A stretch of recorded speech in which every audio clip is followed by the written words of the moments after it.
Niet gesê, tegnologie is net vir jong mense. Glad nie.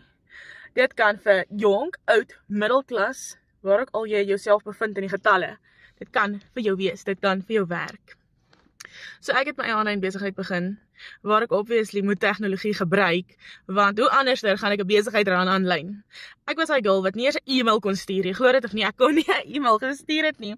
Ek was tegnologie gestremd op hoë graad, maar ek het dit reg gekry om van die huis af vir my $1 inkomste te verdien hier in Suid-Afrika waar ek is. Vandag sit ek hier in my kar en ek werk letterlik nou, ek is by die toetsgronde.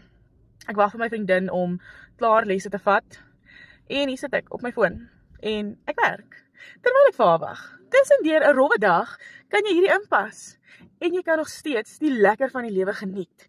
So kom in vir my onder toetsgronde en ek gaan vir jou stap vir stap wys hoe jy 'n ekstra inkomste kan verdien.